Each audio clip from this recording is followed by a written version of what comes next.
بسم اللہ الرحمن الرحیم۔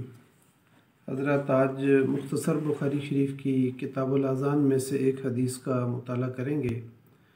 اور یہ مختصر بخاری شریف کی حدیث نمبر 379 ہے، اور ترتیب کے لحاظ سے یہ بخاری شریف کی حدیث نمبر 617 ہے، اور فی ظلال الحدیث شرح بخاری شریف کی ترتیب کے لحاظ سے حدیث نمبر 592 ہے۔ اس حدیث میں یہ فرمایا گیا ہے کہ کیا ایک اندھا شخص، نابینا شخص اذان دے سکتا ہے یا کہ نہیں۔ تو اس میں امام بخاری رحمۃ اللہ علیہ نے جو باب باندھا ہے، اذان الاعمی اذا کان لہ من یخبرہ، کہ اگر اندھے شخص کو کوئی باخبر کرنے والا ہو، اطلاع دینے والا ہو، تو پھر وہ اذان دے سکتا ہے۔ عن ابن عمر رضی اللہ عنہما ان رسول اللہ صلی اللہ علیہ وسلم قال ان بلالا یؤذن بلیل فکلوا واشربوا حتى ینادی ابن ام مکتوم قال وكان رجلا اعمى لا ینادی یقال له اصبحت اصبحت، رواہ البخاری۔ حضرت ابن ام مکتوم سے روایت ہے کہ رسول اللہ صلی اللہ علیہ وسلم نے فرمایا، بلال رات کو اذان دیتے ہیں، اس لیے تم روزے کے لیے کھاتے پیتے رہو تاکہ ام مکتوم اذان دیں۔ راوی یہ کہتے ہیں کہ ابن ام مکتوم ایک نابینا آدمی تھے، وہ اس وقت تک اذان نہ دیتے تھے یہاں تک کہ انہیں کہا جاتا کہ صبح ہو گئی، صبح ہو گئی، تو اس وقت وہ پھر جو ہے اٹھ کے اذان دیتے تھے۔ تو اس لیے نبی صلی اللہ علیہ وسلم نے فرمایا کہ تم بلال کی اذان کے بعد کھاتے پیتے رہو، اور ام مکتوم کی اذان کے بعد جو ہے وہ کھانا پینا بند کر دو۔ حضرت ابن ام مکتوم جو ہیں، ان کا اصل نام حضرت عبداللہ ہے، اور ان کو عمر رضی اللہ تعالیٰ عنہ بھی کہا جاتا ہے۔ ان کی والدہ کا نام ام مکتوم ہے، اور یہ کنیت ہے ان کی ام مکتوم کے نام سے۔ البتہ ان کا اصل نام جو ہے وہ عاتقہ بنت عبداللہ بنت عنقسہ بن عامر بن مخزوم تھا، اور یہ حضرت خدیجۃ الکبریٰ رضی اللہ تعالیٰ عنہ کے جو ماموزاد بیٹے تھے۔ عبداللہ ابن مکتوم جو ہیں، یہ حضرت خدیجۃ الکبریٰ رضی اللہ تعالیٰ عنہ کے ماموزاد بیٹے تھے۔ حضرت ام مکتوم نے نبی صلی اللہ علیہ وسلم کی ہجرت سے پہلے مدینہ منورہ کی طرف انہوں نے ہجرت کر لی تھی، اور نبی صلی اللہ علیہ وسلم جب کبھی بھی مدینہ منورہ سے باہر کہیں سفر پہ جاتے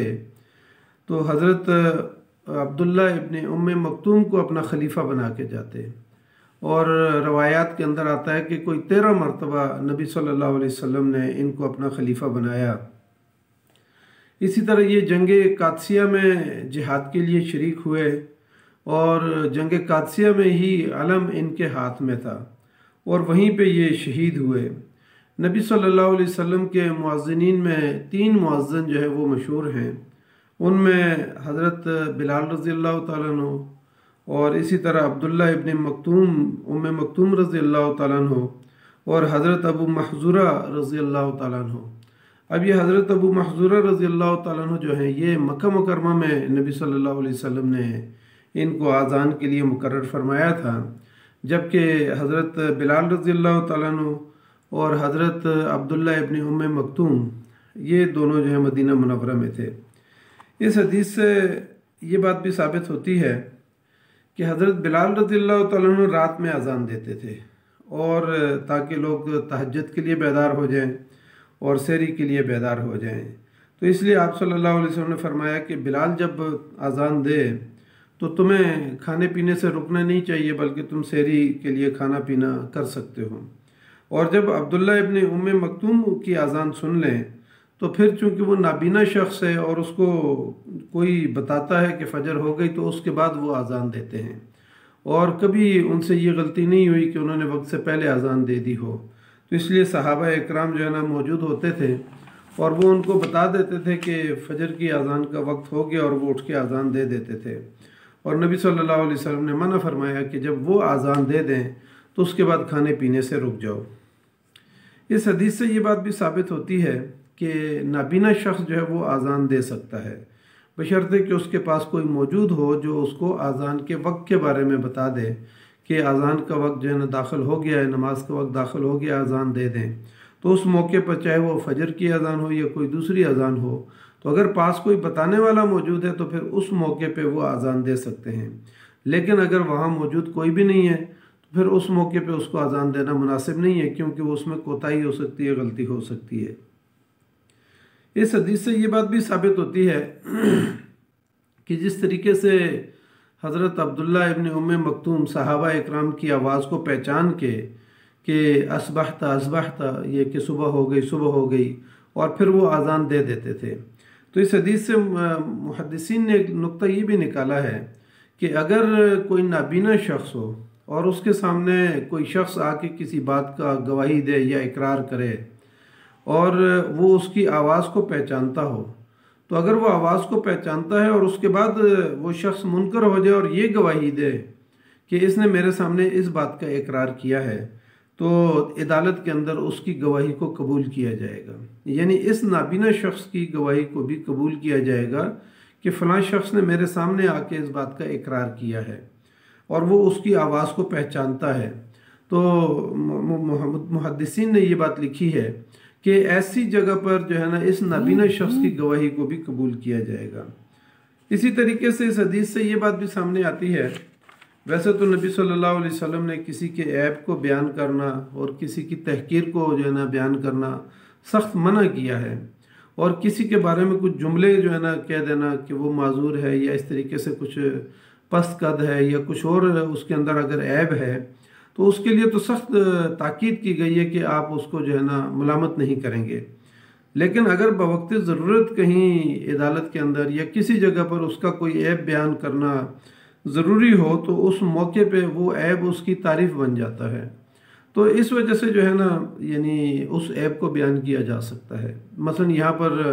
صحابہ اکرام نے بیان کیا کہ، اور خود نبی صلی اللہ علیہ وسلم نے کہا کہ عبداللہ ابن ام مکتوم جب اذان دیتے ہیں تو وہ نابینا ہوتے ہیں اور وہ نابینا ہیں، تو نابینا ہونا جو ہے نا ان کا عیب بیان نہیں کیا بلکہ ان کی خوبی بیان کی کہ وہ وقت سے پہلے اذان نہیں دیتے، ان کو کوئی بتاتا ہے تو اس کے بعد وہ اذان دیتے ہیں۔ تو ایسے موقع پر جو ہے نا ان کے یعنی اس عیب کو بیان کیا گیا۔ تو یعنی محدثین نے کہا ہے کہ اگر کسی ایسے موقع پر کسی شخص کا جو ہے نا کوئی عیب بیان کیا جائے تو اس میں کوئی حرج نہیں ہے اور یہ غیبت نہیں ہوگی۔ اس حدیث کے اندر بھی اس حدیث کے علاوہ ایک دوسری حدیث ہے، حضرت عبداللہ ابن مسعود رضی اللہ تعالیٰ عنہ اس کے راوی ہیں، وہ کہتے ہیں کہ نبی صلی اللہ علیہ وسلم نے فرمایا کہ بلال جب اذان دیں تو وہ اذان سحری ہے اور وہ تمہیں کھانے پینے سے منع نہ کر دیں، کیونکہ وہ رات کے وقت اذان دیتے ہیں، اور اس کا فائدہ یہ ہے کہ تاکہ جو شخص قیام اللیل کر رہا ہے تو وہ لوٹ آئے واپس سحری کی طرف، اور اگر کوئی شخص سویا ہوا ہے تو وہ بیدار ہو جائے سحری کے لیے۔ تو حضرت بلال رضی اللہ تعالیٰ عنہ کی اذان کا جو بنیادی مقصد تھا وہ یہ تھا رات کے وقت جب وہ اذان دیتے تھے۔ اور پھر صحابی جو راوی ہیں وہ کہتے ہیں کہ آپ نے اپنی انگلی کے اوپر یعنی انگلیوں کو جو ہے نا اوپر نیچے رکھ کر فرمایا کہ فجر یا صبح جو ہے اس طرح نہیں ہے، حتیٰ کہ آپ نے فرمایا کہ اس طرح ہے۔ زبیر رضی اللہ تعالیٰ عنہ فرماتے ہیں کہ ایک انگلی کو آپ نے دوسری انگلی پر رکھ کر دائیں سے بائیں طرف کو کھینچا، یعنی دائیں طرف سے بائیں طرف کو کھینچا، اور بتایا کہ فجر اور صبح جو ہے نا اس طرح سے ہیں۔ تو یعنی بتانے کا مقصد یہ تھا کہ نبی صلی اللہ علیہ وسلم نے یہ فرمایا کہ حضرت بلال کی اذان جو ہے وہ اندھیرے میں ہے، اور حضرت عبداللہ ابن ام مکتوم کی اذان جو ہے وہ یعنی صبح کے وقت ہے، صبح جب طلوع ہو جاتی ہے تو اس موقع پر ہے، اور اس کے بعد تم کھانا پینے سے باز آ جاؤ، کھانے پینے سے رک جاؤ۔ تو اس طریقے سے جو ہے نا یہ اس حدیث سے جو مسائل ہمارے سامنے آئے ہیں وہ جو مسائل مستنبط ہوتے ہیں، تو اللہ تعالیٰ سے دعا ہے کہ اللہ تعالیٰ ہمیں ان احادیث کی روحانیت جو ہے وہ سمجھنے کی توفیق عطا فرمائے۔ جزاک اللہ خیر۔ السلام علیکم ورحمۃ اللہ وبرکاتہ۔